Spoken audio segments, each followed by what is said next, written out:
Dejado perfecto, ya he hecho la introducción del tema. Hoy como ponente, buenos días y bienvenidos a todos a la sesión de hoy de la plataforma de diagnóstico y tratamiento por la imagen. Hoy como ponente tenemos a Violeta Catalá, que nos va a hablar de la RM de próstata más allá del TIRAX, como ha comentado ahora, sobre todo los aspectos importantes que quieren saber los urólogos más allá que solo dar el TIRAX cuando informamos la próstata. Os animo ya que escribáis todas vuestras preguntas, comentarios en el chat y al final de la presentación seguiremos con el coloquio con la ayuda también de Miguel Corral, Jonathan Hernández y Kai Vilanova como expertos. Sin más preámbulos, Violeta, por favor, adelante. Bueno, ¿qué tal? Muchísimas gracias por la invitación. Encantada de estar con ustedes. Como les comentaba recién a los compañeros, esta charla va de lo que he aprendido después de preparar un curso conjuntamente con urólogos muy buenos, con muchísima expertise, compañeros de Fundación Puigvert. Miren, vamos a compartir la presentación. Ahí estamos bien, ¿no? ¿Sí? Sí, perfecto. Esta charla entonces va resonancia magnética más allá del PIRAT. ¿Qué necesita saber el urólogo para una correcta planificación de la prostatectomía radical? Entonces, nosotros el año pasado, en noviembre, organizamos un curso conjuntamente con urólogos para urólogos, y para mí fue muy interesante esta experiencia porque aprendí muchísimo. Ellos también aprendieron, pero aprendí muchísimo mientras desarrollaba el contenido. Lo hice con compañeros que realmente tienen un nivel de expertise, como les comentaba, muy alto, con el doctor Josep Gaya, que codirigió conmigo y pensamos juntos y elaboramos juntos el material. Es el jefe clínico actualmente de la parte oncológica de Fundación Puigvert, con el doctor Morote, durante muchos años jefe del Hospital Vallebrón y catedrático en la UAB, y otros colegas también con mucha expertise en cirugía, primero laparoscópica y ahora robótica.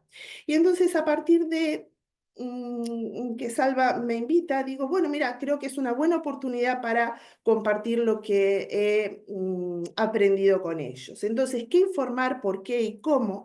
Para que los resultados oncológicos sean buenos, no en desmedro de los resultados funcionales y evitando las complicaciones.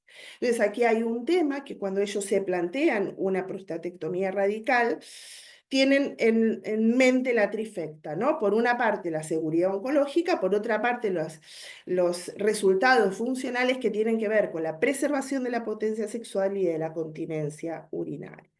Entonces vamos a ir analizando durante la charla cuáles son los aspectos que nosotros, la información relevante que nosotros podemos transmitir en el informe para contribuir a la trifecta en última instancia. Entonces, por un lado, es la información que podemos brindar respecto al ápex, uretra membranosa, esfínter uretral externo. Por otro lado, es la información que nosotros podemos brindar de cara al cuello, a la unión vesicouretral. Y por otra parte, lo que tiene que ver con la preservación de las bandeletas neurovasculares. Vamos entonces a primero analizar lo que tiene que ver con el ápex y una estructura muy importante. Aquí el dibujante, esto es parte del Atlas, bueno, en el que junto con Kai Vilanova, con Jonathan y otros colegas hemos escrito hace unos años atrás, en donde el doctor Lausirica, que además de ser dibujante es urólogo, nos señala lo siguiente. Nosotros cuando vamos a operar, este es nuestro plano de clivaje, se ve el mouse, ¿no? Sí, sí, perfectamente. Entonces, este es nuestro plano de clivaje, vamos hasta aquí abajo, vamos por acá, cortamos y nos llevamos esto. Pero es clave, y esto te lo resaltan cualquiera de ellos, es que para mantener una continencia adecuada, nosotros preservemos lo que tenemos aquí, que son las fibras del esfínter uretral externo. Cada uno tiene su técnica para preservarlo, o hay corrientes, ¿no? Pero lo que está claro es que hay que preservarlas. por ejemplo, al Tony Rosales, él me comenta que él intenta dejar 2 milímetros de seguridad, llevarse la próstata, pero dejar 2 milímetros para no tocar las fibras del esfínter uretral externo. Es una estructura que se ve muy bien, ahora la vamos a ver, después vamos a ver un caso en visor DICOM, pero aquí lo tenemos en el plano axial. Acá le estoy mostrando un cachas de esfínter uretral externo, o sea, después en el caso que veamos van a ver que en general no es tan prominente, pero aquí nosotros tenemos el esfínter uretral externo, que siempre lo vamos a ver negro en el T2, es músculo estriado. Aquí el músculo liso, en el centro la luz uretral de la uretra membranosa. Aquí en un plano sagital, en donde aquí lo tenemos en su cara anterior, aquí lo tenemos en su cara posterior y aquí en el coronal, ¿no? Es usual que tenga unas fibras que se extienden hacia cefálico. Entonces a mí, justamente cuando estaba buscando ejemplos para el Atlas, me acuerdo que era una Semana Santa en Fundación Puigvert, y me encuentro con un paciente que yo estaba buscando ejemplos de recidiva y me encuentro con un paciente que tenía una recidiva clara, esto captaba, esto restringía y tenía una clara recidiva bastante grosera, bastante evidente y nada más después de un año. Entonces digo, a ver cómo fue el tumor antes de la prostatectomía. Bueno, era un tumor, era claramente un PIRAT5 apical, acá muy claro, ya con el T2 tendríamos suficiente, y el contacto con el esfínter uretral externo era de 9 milímetros. Adivinen de cuántos fueron los márgenes. Margen positivo de 9 milímetros. Entonces ahí yo caigo en la cuenta de que esta información yo no se la había dado al urólogo y me planteo si hubiese cambiado algo y ahí empieza como mi interés, ¿no? Por el esfínter, la relación, el tumor de Apex. Y entonces empiezo a hablar con ellos y se los voy a poner, lo que ellos me comentan, se los voy a ejemplificar en un caso concreto. Este es un paciente del doctor Tony Rosales, que se acaba de dejar la jefatura clínica también de Fundación Puigvert, en donde por una elevación de PSA con una cinética ascendente y una densidad de PSA, nos manda a un paciente porque la biopsia le había dado negativa. Nosotros encontramos un PIRAT4 muy claro a nivel del ápex y le decimos que haga una biopsia fusión por vía transperineal, le hacemos un Artemis. Y entonces, ¿qué nos encontramos? Nos encontramos con un 3+4 para la audiencia, que entiendo que aquí hay audiencia que no hace próstata. Esto es un tumor clínicamente significativo con un componente agresivo escaso, solo un 10%, ¿sí? Acá del 3+4, el 4 es el patrón más agresivo y tenemos muy poquitos. Entonces, Tony, de cara a este paciente, ¿tú qué opinas? ¿Buen pronóstico, mal pronóstico? ¿Cómo planificarías? Lo que él me responde es, solo con esta información, para mí esto tiene excelente pronóstico oncológico, excelente pronóstico funcional, porque yo tengo un tumor poco agresivo y voy a ir a por todas en un paciente joven. Y voy a ser muy optimista. Lo soy y voy a transmitir ese optimismo. Bien, Tony, si yo te digo que el tumor tiene un contacto íntimo con el esfínter uretral externo de 10 milímetros y que no tenés manera humana de no dejarle en margen positivo, bueno, el optimismo se me va a tomar viento, ¿no? Entonces, ¿esto qué quiere decir? Esto quiere decir que ellos no van a hacer la prostatectomía radical porque contacta. Después vamos a hablar de remarcarles bien que es contacto y no invasión, porque si no se lo mezclan. Y es muy diferente porque invasión es un T4 y excluiría la prostatectomía. No, esto les supone dificultad técnica.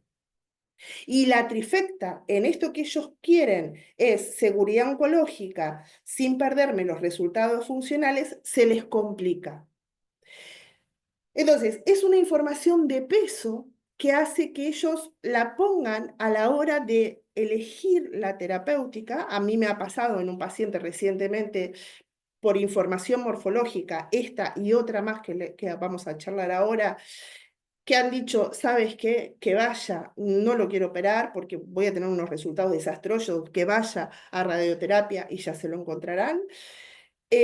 O a veces, por ejemplo, en este caso, el doctor Rosales, que es el que intenta, de cara a preservar la continencia, dejar ese margen de 2 milímetros sin tocar el esfínter uretral externo, él me decía, claro, yo esa técnica de preservación no lo voy a poder hacer, porque si yo hago esa técnica de preservación, le voy a dejar tumor. Otra información relevante, y esto es en el mismo paciente. Tony, ¿y si te digo que este paciente tiene una uretra membranosa muy corta? La uretra membranosa, que ahora vamos a ver cómo se mide, suele oscilar en un rango de 5 a 25 milímetros aproximadamente, y hay bastante literatura que dice que a uretras más largas la recuperación de la continencia es más temprana y es mejor. A uretras suelen tomar los 15 milímetros, aunque la literatura es un poco divergente en cuanto al número, ¿no? Al umbral de corte, pero una de menos de 15 milímetros, la recuperación de la continencia se enlentece. Entonces estamos frente a un paciente que tenía un íntimo contacto con el esfínter uretral externo con una uretra membranosa muy corta. Otra vez, de cara a la trifecta, pues mal asunto. La seguridad oncológica difícil, la preservación de la continencia urinaria se va complejizando. ¿Cómo medir la uretra membranosa? Y esto Jonathan lo puede decir muy bien porque ha medido como, ¿no? En un trabajo reciente como 50 en un día. Va desde el vértice del ápex hasta donde la uretra se junta con la parte superior del bulbo. Ahora lo vamos a ver en otros ejemplos. Es bastante sencilla de medir y se mide por convención, digamos, en el plano sagital, que es donde más fidedigno es la medida. Otro aspecto que nosotros informamos es la morfología del ápex. Ahora vamos a verlo, estos son los 4 tipos de ápex, en donde aquí el A y el D por delante y por detrás alcanzan el mismo nivel, solo que en el D se deja una buena parte de uretra membranosa. Estos suelen ser los pacientes más jóvenes y estos suelen ser los pacientes con edad más avanzada y con próstatas hipertróficas. Y después estos 2 subtipos. Yo aquí, ¿se escucha lo que dice? ¿Se escucha? Sí, No. flojito, pero se escucha. Bueno, se los comento, intenté poner el audio, pero no sé, imaginé que no se iba a escuchar bien. Entonces, lo que él me dice es, yo prefiero la A o la D, lo que más me gusta es la D, porque técnicamente va a ser más fácil y me voy a poder quedar más tranquilo de que voy a poder dejar una buena cantidad de uretra membranosa. Y me preocupa el B y me preocupa el C. Lo que me preocupa del C es que si yo corto acá sin saberlo, eventualmente me puedo dejar una porción de próstata, de parénquima prostático, que evidentemente dejaría tumor si tuviese, pero si no tuviese, estoy dejando una porción de próstata, me voy a complicar en la lectura del nadir y eventualmente puede hacer cáncer en el futuro. Y entonces, esta de acá, hombre, por ejemplo, el doctor Pellegrinelli lo que me decía, que él no le preocupa tanto esta, que es la que menos le gusta al doctor Gaia, porque él dice que cuando entra por acá esto lo ve bien, sino la que más le preocupa es esta, porque él dice que cuando él va disecando el plexo de Santorini aquí, se le ensucia muchas veces el campo quirúrgico y puede no visualizar una próstata que sigue muy hasta el ápex. Dicho esto, puede alguno decirte que a la que más le teme es la B? Otros a la que más le teme es la C. Lo que está muy claro es que prefieren la A y la D, y lo mejor de todos, esta que es la chiquitita con mucha uretra membranosa. Entonces, ahora después vamos a ver cómo nosotros lo informamos en el día a día, lo vamos a conversar. Aquí nosotros tenemos un ejemplo de A. ¿Ven? Medimos la uretra membranosa, la medimos desde acá hasta donde el bulbo se une con la uretra. Acá tenemos una B, en donde la parte anterior es mucho más baja que la posterior, que esto es zona periférica. Aquí es otro ejemplo. Nosotros en un afán, porque hay algo que me olvidé de comentarles, es que cuando uno lo va a medir esto, aquí hay un triangulito que a veces nos complica la vida, porque decimos hasta dónde llega la periférica, ¿no? Este triangulito de acá es hiperintenso, no es triángulo, es trapezoidal, se llama área trapezoidal, y está entre el esfínter y la zona periférica y el recto por detrás. Entonces yo digo, bueno, ¿sabes qué? Esto debe ser grasa, le voy a hacer un FATSAT, voy a sacar la grasa de acá también y entonces me va a quedar la morfología de la próstata mucho más clara. Hombre, no sé, es grasa pero con algo más porque no lo termino de suprimir, sí que este es el FATSAT, el Sagital T2 que hacemos, pero bueno, sí que es cierto que a veces la morfología de la glándula nos queda más clara. Esta, por ejemplo, es un C, en donde la parte posterior, claro, acá es como muy claro, ¿no? Si ellos vienen, cortan acá y no saben qué está acá, eventualmente no sería nada raro que quedara una porción de apex. Y por último, la que les comentaba, que es esta bolita, ¿no? Que la tengo eh, aquí, igual por detrás que por delante, con una uretra membranosa bien extensa y libre. Entonces ahora pasemos, esto es un poco la información más importante, ya como les comentaba vamos a hablar de cómo lo plasmamos en el informe.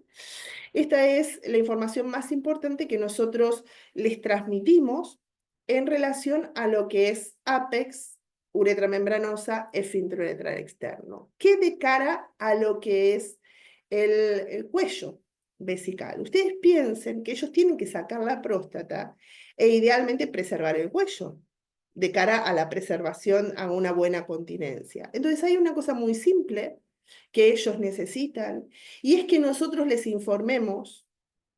Evidentemente, si ellos ven la resonancia, ellos se dan cuenta de que esto lo saben leer cuando hay un lóbulo medio, pero a veces ni se la miran, la resonancia, o ni se miran la ecografía. Entonces, recalcar cuando hay presencia del lóbulo medio, porque esto les complica un montón de cara a la preservación del cuello vesical. Entonces,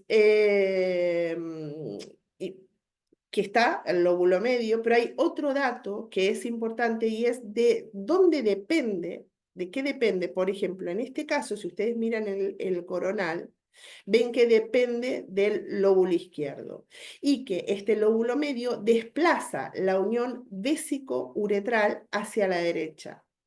Entonces, lo que ellos te dicen es que esa información me viene genial, porque yo ya sé si esto es así, que voy a tener que entrar por la derecha. Claro, realmente, hasta antes de ponerme a armar el material con ellos, yo de esto no estaba ni enterada de que bueno, sí sabía de oídas, alguna vez me habían dicho de la importancia del lóbulo medio, tampoco yo lo plasmaba especialmente en el informe, y lo que seguro no plasmaba era que había si había o no había desviación, porque no sabía que eso les condicionaba el abordaje quirúrgico. Pasemos entonces, cómo vamos de tiempo, no tenemos mucho más y quiero que veamos el caso DICOM en lo que es preservación de bandeletas. Aquí, claro, evidentemente tendríamos que hablar de estadificación y no nos da el tiempo. Simplemente lo que a mí me parece que es muy importante, sigamos escala ESUR, sigamos escala EPES o lo que hagamos, es transmitir a los urólogos que el valor predictivo positivo, que cuando nosotros decimos alta probabilidad, en realidad vamos justitos con esto. Aquí, si nosotros usamos la puntuación EPE para predecir la probabilidad de extensión extracapsular, vemos que el EP1 tiene un valor predictivo del 41, el EP2 del 48 y el EP3, cuando ya se supone que estamos viendo tumor fuera y que no habría ninguna duda, estamos en el 66. Entonces, esto, tenerlo claro nosotros y transmitirlo, porque ellos toman conducta muchas veces en función de esto que nosotros le estamos diciendo. Esto es un ejemplo muy claro, esto es un paciente que operó el doctor Palou en Fundación Puigvert, era un paciente muy joven, había dado positivo de los dos lados, en esa época no se hacía fusión, le hicimos la resonancia a posteriori para estadificación y entonces lo que preguntaba Palau es, ¿quiero preservar todo lo que pueda preservar? Porque el paciente es muy joven y quiero intentar preservar potencia sexual, pero evidentemente no a expensas de temeridad oncológica. Joan, esto aquí no se te ocurra preservar nada y del otro lado podés preservar. Aquí había habido un cilindro que había dado un 3+4 del derecho que no tenía traducción por la resonancia. Entonces, cuando vemos la pieza quirúrgica es que nos hace caso, preserva, preserva, preserva, preserva, preserva. Acá deja grasa y esto logra que finalmente esto sea un T3A margen negativo, lo que mejora el pronóstico del paciente. Pero entonces, estos ser cautos, esto también es un artículo que nosotros, bueno, colaboramos con el doctor Kai Vilanova, un multicéntrico internacional organizado por el Memorial. Ustedes saben que el Memorial tiene desde hace muchísimos años un nomograma clínico muy utilizado en la práctica diaria para predecir la probabilidad de extensión extracapsular, pero era solo clínico. Entonces, ellos mismos dicen, hombre, y si a nosotros hasta a nuestro nomograma clínico le ponemos la información de la resonancia magnética, ¿qué pasa? Y de eso fue este trabajo en el de, bueno, nosotros con el doctor Vilanova colaboramos. Y evidentemente cuando agregamos la información de la resonancia magnética, el área bajo la curva, la capacidad predictiva del modelo mejoró. Entonces, yo creo que esto es así, o sea, no es lo mismo un signo radiológico con un 3+4 que con un 4+4, ¿no? Entonces, la conjunción de nuestra información con la información clínica del paciente y anatomopatológica del paciente va a tener la mejor capacidad predictiva. Evidentemente, la lectura tiene que ser experta y la lectura experta mejora muchísimo la rentabilidad diagnóstica. Aquí bueno, no tenemos tiempo a extendernos, yo creo que hay un aspecto, yo cada vez lo tengo más en cuenta cuando voy a informar una probabilidad de extensión es si ese tumor está o no en área de debilidad capsular. No nos da el tiempo, necesitaríamos una charla para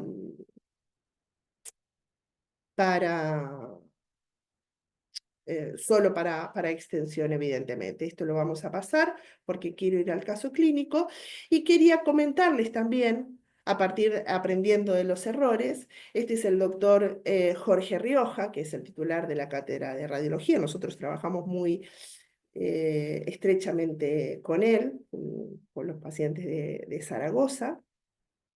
Y los registros fuera del horario laboral son estos. Esto es lo que yo recibo después de las 9 de la noche, de las 8 de la noche. Y sin embargo, un día de semana recibo con muy mal rollo un audio que me decía, salgo recién de operar al paciente X y no me informaste la agenesia de vesícula seminal izquierda. Efectivamente, la doctora Catalá no sé qué le habrá pasado en la vida en ese momento, pero no informó un CINER. O sea, claramente no estaba la vesícula, no estaba el deferente del otro lado, no estaba el uréter. pero no entendía, o sea, evidentemente entendía mi cabreo conmigo misma, pero no entendía su cabreo conmigo porque era un paciente con un tumor órgano confinado, no era un T3B y no entendía la implicancia quirúrgica de esto. Me explica. Y luego me lo ratificaron. Todo urólogo con el que vayas a hablar te lo va a explicar. Ellos toman como reparo anatómico súper importante la vesícula seminal. Ellos pueden entrar por acá o pueden entrar por acá arriba, pero de cualquier forma es un reparo anatómico, en el cartel de Coca-Cola dobla para la derecha. Bueno, esto es así, ellos entran. Vamos a suponer que hayan entrado por acá, disecan, disecan, disecan. Cuando llegan a la vesícula seminal, saben que sacaron todo. Si no llegan a la vesícula seminal, no saben si se llevaron todo lo que se tienen que llevar. Y una vez que ellos dicen, bueno, llegamos, ellos van y siguen disecando para acá. ¿Qué pasa? El cabreo era el paciente, se había llevado una hora más de quirófano, una hora más de quirófano buscando, y el problema para más INRI es que la consistencia de la vesícula seminal y el aspecto es bastante similar a la del recto. Entonces, en esa búsqueda, lo que les puede ocurrir, que ocurre alguna vez cuando nosotros nos dejamos de informarla, es que ellos laceren el recto. Conclusión. Cuando veamos PIRAT 4, PIRAT 5, que nosotros nos planteemos que ese paciente, bueno, va a tener como opción terapéutica una prostatectomía radical y vemos una anomalía en vesícula seminal por tamaño o por ausencia, ponerla en la conclusión, no solo en el informe, para que no se les pase por alto. Entonces, por ejemplo, miren este paciente. Este paciente tenía unas vesículas seminales muy hipoplásicas y muy lateralizadas. Se podrían haber pasado, fíjense, la vida buscando esto, que no sé si lo hubiesen encontrado y les hubiese quedado la duda. Entonces, tener muy en claro que es un reparo anatómico muy importante para ellos y que nosotros tenemos que transmitirlo en el caso de que la vesícula semilar tenga alguna anomalía. Yo ahora quiero mostrarles lo que venimos hablando, tenemos unos 5 o 10 minutos, les quiero mostrar un poco un resumen en un caso real de lo que venimos comentando. Aquí tenemos un paciente de 57 años con un PSA de 5,26, con una cinética ascendente, aunque la densidad de PSA era baja, tacto negativo, biopsia negativa 2 y antecedentes familiares no. Entonces, cuando nosotros vemos, vamos a ponerlo bien aquí, cuando nosotros vemos el paciente, el estudio del paciente, vemos claramente que tiene una lesión apical, ¿sí? Bueno, lo medimos y bueno, 4 o 5 según no quiero perder tiempo en medirlo, 4 o 5 según tamaño, no tenemos ninguna duda. En estos casos, nosotros lo que hacemos es biopsia transperineal, una biopsia fusión transperineal, y vamos a mirar entonces un poco las características de lo que venimos mencionando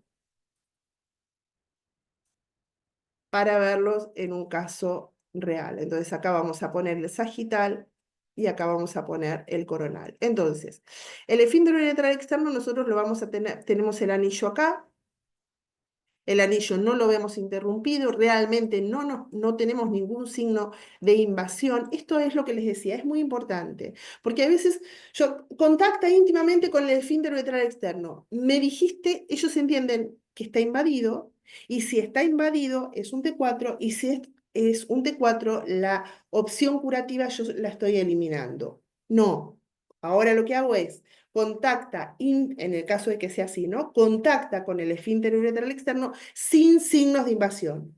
Lo aclaro, lo explicito. Entonces, vamos a poner, miren, mejor el coronal acá,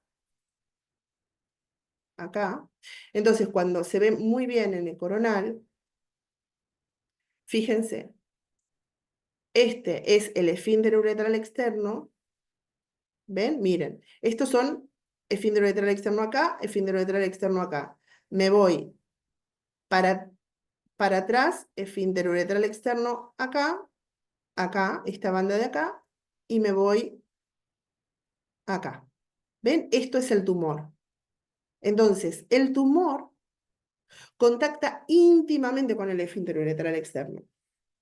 Entonces, esto nosotros por consenso, después de hablar con los urólogos, hombre, a mí lo que me vendría bien es que me digas el uso horario en el que se produce el contacto. Entonces, ahora vamos a ver en el informe concreto cómo nosotros lo informamos. Vamos a ver aquí el sagital de este paciente para que vean cómo medimos la uretra membranosa. Vamos a hacer así y vamos a agrandarlo.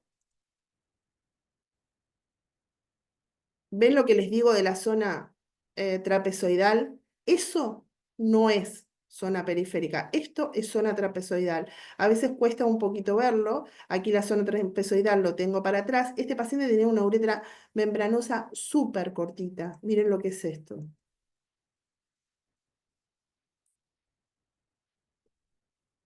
Si quieren ahí, 6, 7.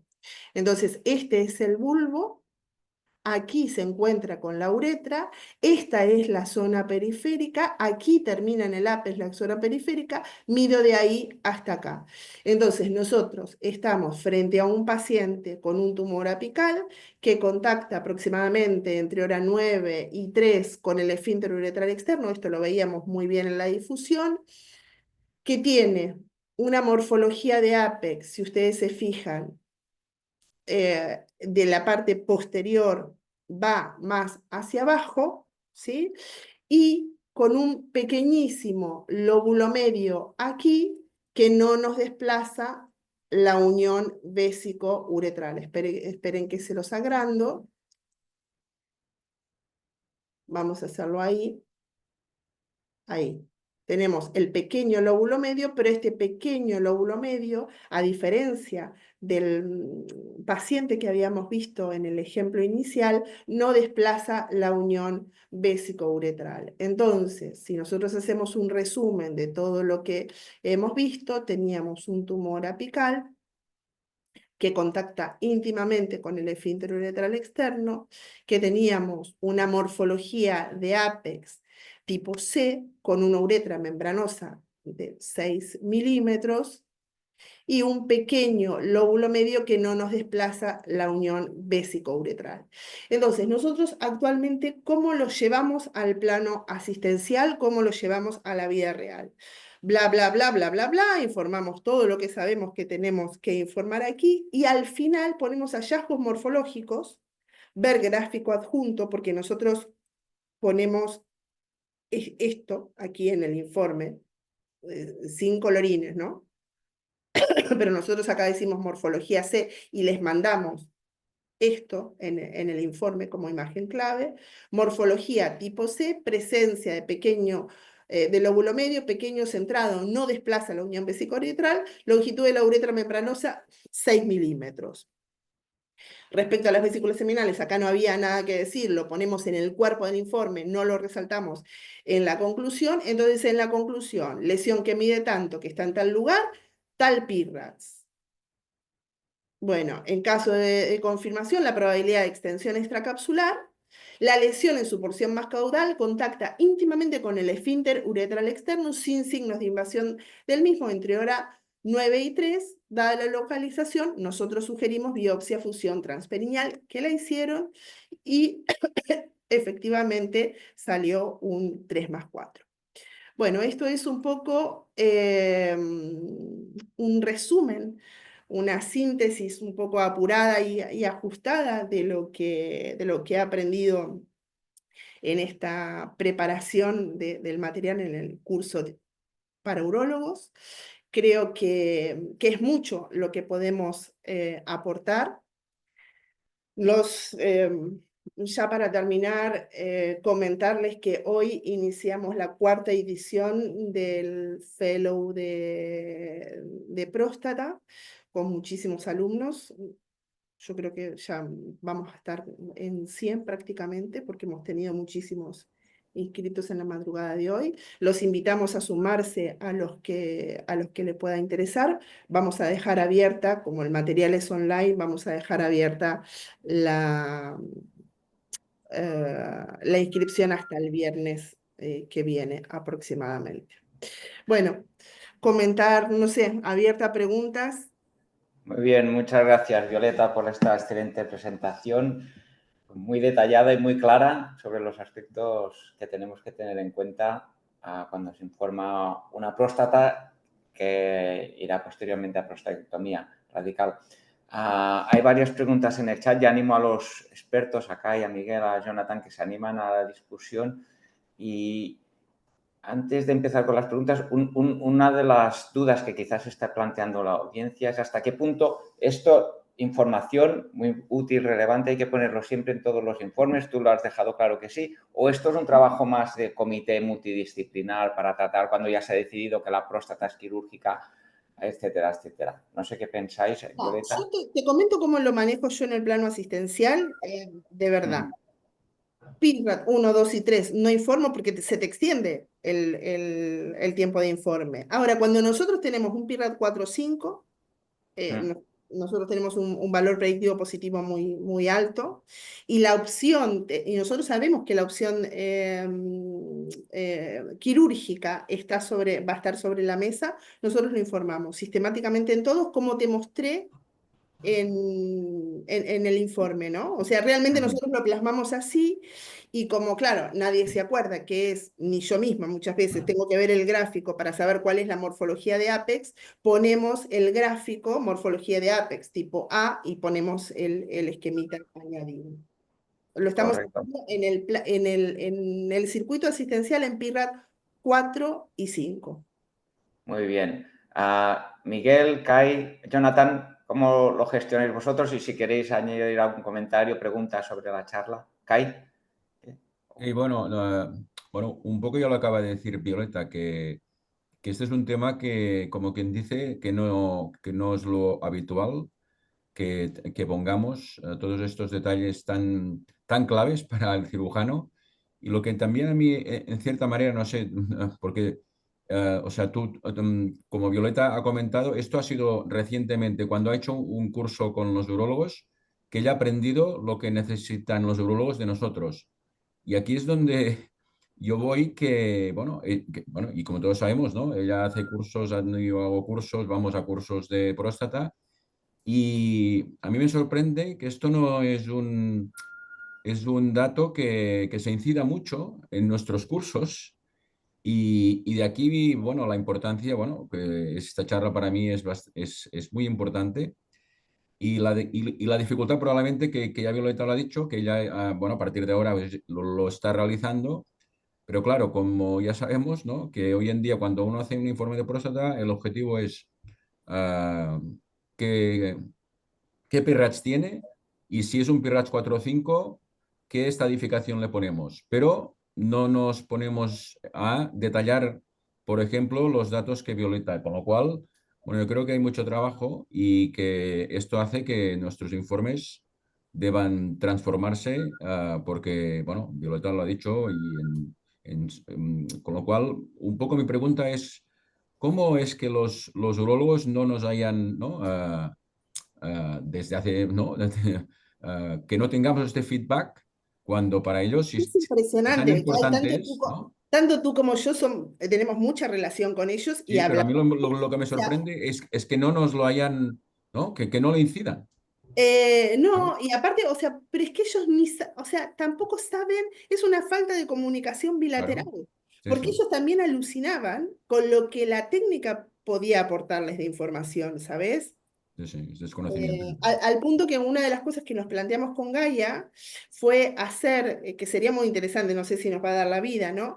Pero hacer, así como existe el renal, ¿no? Un score para predecir la complejidad de la cirugía, de la nefrectomía, hacer un score similar a partir de información de la resonancia magnética que prediga la complejidad de la prostatectomía radical. Muy Veremos bien. si lo hacemos, pero creo que sería interesante, ¿no? Pero, claro, el Tony Rosales, yo lo pongo a Tony Rosales un poco, para mí es como muy referente, ¿no? O sea, para mí un urólogo es bueno cuando tú le preguntas a un urólogo por quién se operaría. El Tony Rosales es uno de los urólogos por el que se operarían los urólogos, ¿no? Es uno de los Ujú, que sale siempre. Entonces el Tony me decía, claro, pero es que yo viendo esto, ahora entiendo por qué tengo malos resultados funcionales muchas veces en pacientes que, ¿por qué? O sea, si es joven, tiene buena masa muscular, tiene, o sea, claro, ya entiendo, ¿no? O sea, se nos abrió la luz, tanto a urólogos como a nosotros, cuando lo fuimos armando de la relevancia de toda esta información. ujú. Miguel, ¿estás de acuerdo con los comentarios de Violeta, de Kai? Sí, Violeta, enhorabuena y gracias porque la charla ha sido preciosa, muy práctica y despierta un montón de curiosidades que no vamos a tener tiempo para comentar todas. Yo tengo alguna. Bueno, nosotros tenemos una máquina de 1,5 con gradientes justos, hacemos lo que podemos, hemos optimizado hasta donde podemos. Preguntaba, me parece, Salva, si mejor 3 telas, mejor 1,5. Yo creo que aquí cuanto más gradientes, cuanto más potencia de campo, mejor, pero luego la realidad es tozuda y tenemos que... pero bueno, pasando a cosas más prácticas. Nos pasa en Ávila que debe ser de las últimas provincias en las que se va a incorporar el Da Vinci, lo están desembalando ahora. ¿Los urólogos os han transmitido que cambia de alguna manera la información que vosotros tenéis que dar con respecto a la prostatectomía laparoscópica convencional a la robótica? Y ya que tengo la palabra, te voy a preguntar un par de cosas más también. Está descrito, nosotros medimos uretra membranosa, dar la morfología del ápex y como tú, lo hacemos también cuando ves que el paciente puede ser candidato a prostatectomía, porque además creo que ayuda para la toma de decisiones también. Y nosotros el comité urológico es una vez al mes, sí, no es práctico llevarlo todo al comité, claro. Y otros datos también, como por ejemplo que están descritos en la literatura, la morfología de los elevadores, el grosor de la uretra, el tensor de difusión, ¿tienes alguna experiencia? No, honestamente, no lo tengo. No, Y lo no. demás, los cambios que puedan ellos tener para hacer cirugía robótica o lo de los elevadores del ano y la longitud de la uretra o el grosor de la uretra que a veces te vuelves Mira, loco. seguramente hay más información que les pueda ser útil. O sea, seguramente, por ejemplo, otro aspecto que les es útil y nosotros no lo hicimos es medir qué tan grande es el espacio que ellos tienen para la prostatectomía. Tomar medidas de la pelvis. Bueno, no lo hicimos. Hay muchas cosas. Seguro que si nos sentamos con buenos urólogos, ¿no? Con buenos quirúrgicos, le sacamos mucho provecho. Respecto a la paroscópica versus robótica, si nosotros aportamos información adicional, no. Yo lo que veo es que cuanto más fino es el urólogo y más fina es la tecnología que tiene, más útil es la información que tú le puedas dar. Evidentemente, si estás en un lugar que por recursos o por experiencia solo hacen abierta, pues esta precisión no va a ser necesaria. Y una cosa que es interesante, que me olvidé comentarle, claro, honestamente, mi relación en el día a día es mucho más estrecha con urólogos que con radioterapeutas. Pero la semana pasada hablo con la jefa, con Gemma Sancho, que es la jefa de radioterapia del Hospital de San Pablo. Y conversando todo esto y mostrándole, porque estaba preparando esta charla, me dice, pero Violeta, que esto nos interesa un montón a nosotros también. Pero, a ver, a ver, a ver, a ver. Bueno, Jonathan, ya te va a caer Gemma, te aviso. Pero espera, espera, porque entonces eso quiere decir que nosotros muchas veces estamos irradiando de menos o estamos irradiando de más. ¿No? Porque si yo tengo cuando yo le muestro la próstata muy arriba y con mucha uretra membranosa, claro, es que yo a lo mejor irradio muchísima uretra innecesariamente. Y irradiar más uretra implica más probabilidad de estenosis en un futuro. O irradio innecesariamente al recto. Entonces, realmente, o sea, yo creo que nos tenemos que sentar, tenemos que tener eh, una actitud más fuertemente interdisciplinaria y escucharnos mutuamente, ¿no? Porque va a salir muy beneficiado el paciente. Ujú. Con esto contestas una de las preguntas justamente que había en la audiencia sobre la utilidad de estos parámetros también en radioterapia y seguramente habrá que hacer la misma revisión que has hecho con los urólogos, ¿no? Para intentar aplicarlos, intentar Bueno, buscar ya te digo, parámetros. Gemma se súper entusiasmó, Jonathan, te invito, porque me dice, ¿por qué no nos juntamos con las guías y lo vemos? Porque, o sea, lo que pasa es que ellos planifican en Axial, hay todo un mundo atrás de esto, ¿no? Ellos cuando hacen la planificación de la radioterapia planifican en Axial, no está contemplado en guía planificar sobre sagital. Y la información más fina que nosotros estamos aportando es en sagital. Entonces, bueno, habría todo un tema acá, pero sería muy interesante verlo. Ujú. ¿Cuál es tu opinión, Jonathan, sobre el tema y sobre lo que se ha ido comentando? Bueno, buenos días a todos. Bueno, estuve con Gemma en la sesión oncológica del viernes y no me comentó nada, pero ya estaré a la defensiva un poco para cuando me quiera abordar sobre esto. Sobre el tema, bueno, sí, nosotros lo venimos haciendo de un tiempo para acá. Es un tema sobre todo el de la longitud de la uretra membranosa que viene teniendo un interés también. Hace poco, lo que comentaba Violeta, participé en una formación online de un grupo de Holanda, de Ivo Schutz, de uno que hace parte del comité de PIRATS, en el que querían ver de formar a radiólogos en distintas estrategias de cara a ver cómo podía uno aprender a medir la longitud de la uretra membranosa. Fuimos un grupo de varios radiólogos aquí en Europa y vamos a ver qué salen los resultados, pero en principio son valores añadidos del informe, ¿no? Y de eso se trata, de que cuando se tiene quizá un nivel de experiencia, una dedicación como profesional, como radiólogo geniturinario, pues digamos en el caso de algunos de nosotros, y que trabajamos con unas personas que tienen disponibilidad de recursos, como por ejemplo Robot Da Vinci, o que son técnicamente muy buenas o trabajan en sitios de pacientes de mayor complejidad, cualquier información añadida que nosotros podamos brindar será bienvenida. Y yo siempre les insisto en los talleres que hacemos con los urólogos en el Congreso Europeo de Urología, que esto es una relación que funciona, es bidireccional. Esto no es, y nosotros no tenemos ni una bolita de cristal, ni no. Si ellos necesitan que les digamos algo, ellos nos lo tienen que decir. Y nosotros estamos en condiciones de poderles entregar cierta información con las imágenes que obtenemos de la resonancia. Y todo esto que estamos haciendo ahora, que ahora mismo puede que algunas personas que estén pensando que esto suene a experimental, quizá eventualmente en PIRADS versión 3 o PIRADS versión 4 pueda ser parte ya de lo que es el template. O sea, así como tenemos que decir ahora cuál es la densidad de PSA, cuál es el valor de PIRADS, pues igual de aquí a 5 o 10 años tenemos que añadir qué tan larga es la longitud de la uretra membranosa, el lóbulo medio, qué tanto protruye, y entre más acostumbrados estemos a las cosas, pues podemos estar listos en el momento en el que tengamos que hacer los cambios, ¿no? Básicamente es como mi mensaje ya después de todo lo que han dicho los demás. Ujú. Muy bien, nos quedan un par de minutos. Voy a agrupar preguntas que hay en el chat y que seguramente son de interés para la audiencia. Una medio la habéis comentado sobre la utilidad 1.5 versus 3 Teslas. ¿Cuál es vuestra opinión? También sobre el papel de las herramientas de medicina nuclear. Y Raquel Pérez también te felicita, Violeta, y pregunta sobre el uso y la utilidad de las herramientas de inteligencia artificial hoy en día. Uy, eso te puedo hablar todo un capítulo. Bueno, a ver, intentaré en los 5 minutos ir por todas las preguntas porque todas me resultan muy interesantes. 1.5 versus 3. Evidentemente prefiero trabajar en un 3, sin ninguna duda. Evidentemente la vida real es la que es y a veces puedo trabajar en un 3 y a veces no. O sea, hay un punto y creo que cuando informo con un 1.5 con el protocolo ajustado y bien optimizado, yo trabajo con confianza diagnóstica. Hay algunos que son muy antiguos y que no te permiten tener, ese es mi límite, ese es mi límite para decir no informo. No, Jonathan, bueno, nosotros informamos para muchos lugares de España, ¿no? El punto de corte es si yo no puedo tener un B alto de 1600.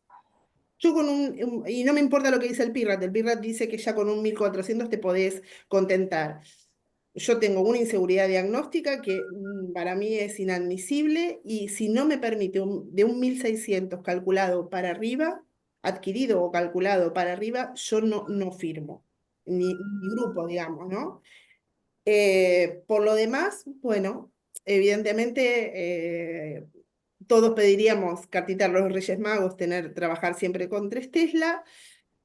No siempre es posible, pero creo que se puede trabajar muy bien con 1.5. Después, la otra pregunta, ¿cuál era? Las técnicas de medicina nuclear sí pueden aportar a valor adicional a lo que nos da la resonancia. Sí, o sea, pero esto también es todo un Un capítulo, tema ¿no? muy amplio, Creo sí, sí. que el PSMA viene con una fuerza brutal. Creo que la combinación de PET-RM, PSMA es espectacular.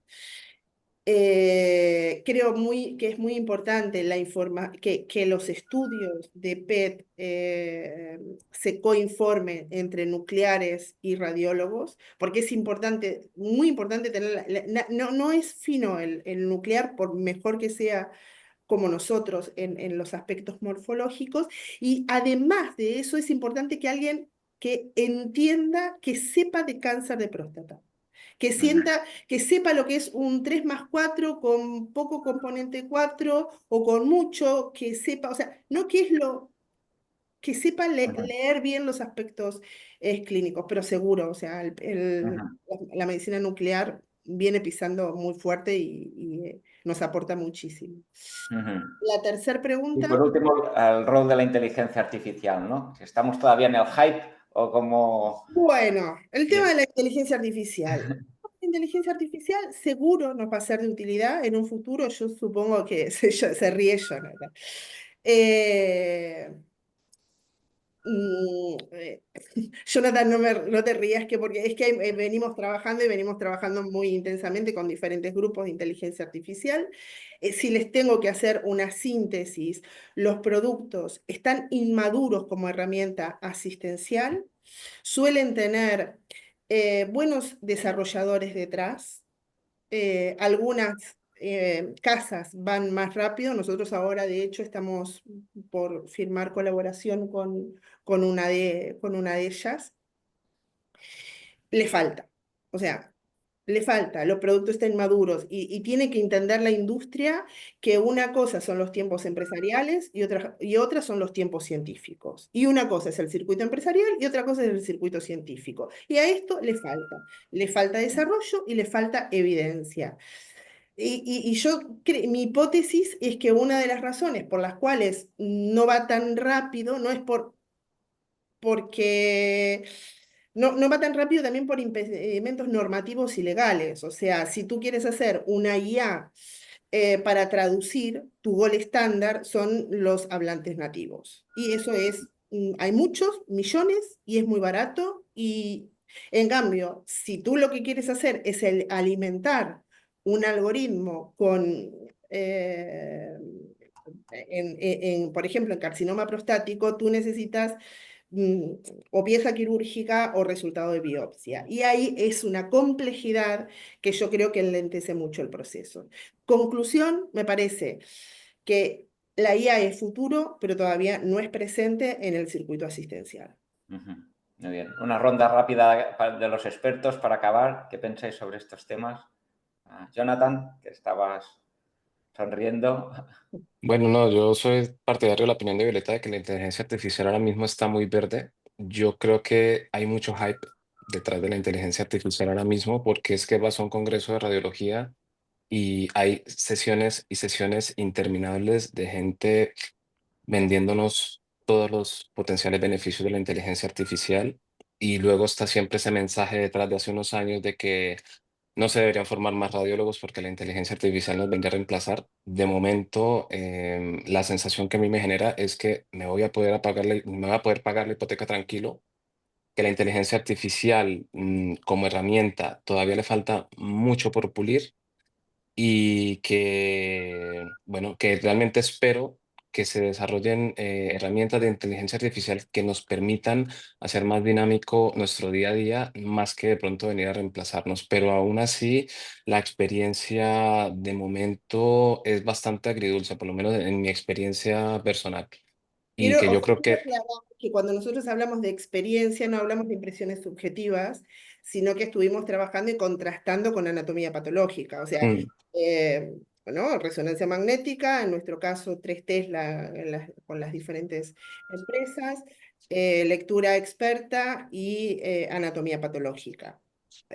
¿No? O sea, Sí, cuando habla de impresiones, Jonathan habla de impresiones muy fundadas, ¿no? No. sino un estudio en condiciones de calidad técnica, un PyQual 3, y con una biopsia transperineal, con un método como es el robot Artemis, o sea, y con una segmentación adecuada, con un estudio leído por persona, pues, con un nivel de formación adecuado, certificado, y aún así los resultados son un poco inconsistentes, ¿no? Entonces, yo creo que habrá que esperar todavía un buen tiempo para ver realmente qué puede hacer la inteligencia artificial por nosotros, al menos en cáncer de próstata. Y eso sin contar todo lo que rodea, ¿no? El hueso no lo ve, anopatías no ve, si hay algo en el recto no lo ve, residuo bioquímica ni hablar. Entonces, yo creo que falta mucho trabajo todavía. Ujú. Evidentemente a nosotros nos interesa, nos motiva, a mí me encanta hacer desarrollo bueno, ya te digo, de hecho estamos muy prontos a firmar una colaboración y me resulta súper interesante. Ahora, pongamos las cosas en su sitio, ¿no? Ujú. Sí, sí, bueno, Muy bien, Kai, que tiene ganas de participar y tiene sí. experiencia, Kai. Bueno, no, o sea, lo acabáis de decir todo, tanto Jonathan como Violeta. Yo aparte, como siempre digo, el cáncer de próstata siempre va muchos años por detrás del cáncer de mama. Mm. Sabemos que el PIRATS aparece 25 años después del BIRATS.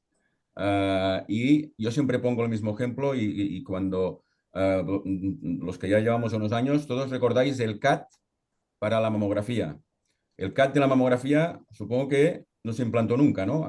Desde un punto de vista asistencial, que es donde vamos ahora. Asistencialmente, el CAT también hubo un hype hace años, recordar, estamos hablando antes de la inteligencia artificial, pero la inteligencia artificial en su día fue el CAT.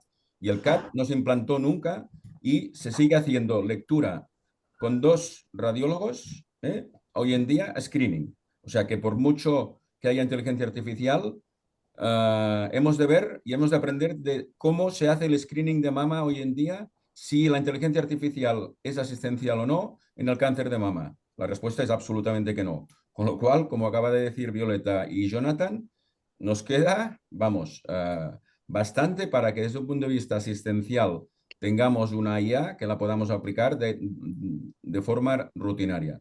Porque yo siempre pongo el ejemplo, si en la cantidad de mamografías que se hacen no se implanta, por algo será. Con lo cual, bueno, la tenemos aquí, la avalancha es impresionante, como ha dicho Jonathan, en todos los congresos, todos los cursos, aquí todo el mundo inteligencia, pero bueno, desde un punto de vista asistencial yo creo que aún verde, verde. Con lo Pues yo cual, de verdad creo que es eso, ¿no? Porque hacer desarrollo en este sentido y hacerlo con seriedad le resulta muy caro a sí, sí, la... claro. Entonces, cuando tienen dinero, para mí me ha pasado, o sea, bueno, ya los que me conocen más saben de qué estamos hablando, ¿no? Pero tienen a lo mejor el dinero, lo ponen para comercialización y tú le dices, pero sí, que no está para comercializar, que ponlo en desarrollo, no en comercialización, ¿no? Pero bueno, es... Vale. Muy interesante. Seguro podríamos seguir hablando, pero estamos fuera de tiempo. No sé si querías añadir algo más, Miguel, también sobre el tema, tu visión. Bueno, sobre inteligencia artificial en este campo no tengo ninguna experiencia y solo la impresión compartida de que Jonathan se va a pagar la hipoteca y otros nos vamos a jubilar sin que nos afecte o nos amenace. Tenía una duda, pero es tan concreta que me da un poco... Es que, Violeta, como experta, ¿no crees que, y lo digo al hilo de un caso que vi antes de ayer mismo, en los tumores apicales, ¿no crees que hacer una escala de probabilidad de afectación, de infiltración del esfínter externo no podría desarrollarse en algún momento? Porque igual que hay escalas de probabilidad de extensión extracapsular, porque el contacto, que es lo que llegamos nosotros a ver muchas veces, es lo único que podemos aportar. Lo que te dicen los patólogos y los urólogos es que la invasión no es lo frecuente. Y uno en general lo que ve, es cierto que a veces nos queda la duda, ¿no? Pero es más probable que contacte que invada. Y es lo que te decía recién. Tenemos que ser muy cuidadosos y no ir muy alegremente diciendo que invade salvo que estemos muy seguros, porque lo estamos privando de la opción de terapia curativa a ese paciente. Porque al pasar a ser un T4, listo. Una cosa es que se le animen, no sé, a un T3A o incluso a un T3B, pero a un T4 no se opera normalmente. Que en el futuro se haga una escala de probabilidad, por ahí sí, no lo sé. Como dice Jonathan, ¿no? A lo mejor en la versión 3 del PIRATS se desarrolle, no lo sé. Muy bien, perfecto. Estamos ya fuera de tiempo, es interesantísimo. Para mí ha sido un placer moderar la sesión y doy paso ya de palabra a Salva, que seguro que quiere concluir con un resumen. Sí, bueno, perfecto. Muchas gracias, Víctor, por tu excelente moderación. También muchas gracias, Miguel, Kai, Jonathan, por vuestros excelentes comentarios como expertos y Violeta, magistral. Yo creo que es para volver a ver el vídeo y volver a aprender y consultarte y todo, ¿no? Entonces yo creo que el resumen que me cojo de más claves es que nos has dicho hay que poner el PIRATS 4 y 5, eso también Kai y Jonathan y Miguel lo han comentado. Recuerda la anatomía y haz detalles respecto a la anatomía, lo has explicado muy, muy bien y sobre todo trabaja con los urólogos para ver qué necesitan ellos, ¿no? Y muchas más cosas, pero no sé si quieres añadir alguna cosa más, Violeta, a la audiencia. No, creo que apurados, pero hemos podido hacer una buena síntesis. Nos Perfecto. quedaríamos toda la mañana, los que nos gusta esto, Sí, sí, sí. pero bueno, es lo que hay. Perfecto, pues muchísimas gracias a todos. Solo recordaros que mañana tenemos una sesión del doctor Manu Moreo del Hospital Clínico San Carlos que nos va a hablar del ahorro de costes en los pacientes con infarto cerebral gracias a la trombectomía mecánica. Estáis todos invitados, que tengáis un gran día. Gracias Violeta, gracias Víctor, Venga, gracias Miguel, gracias Kai, gracias Jonathan, gracias Dani. Nos vemos. Un saludo a todos. adiós. Vale, Hasta chao. luego. Gracias a Adiós. todos. Adiós. Bueno.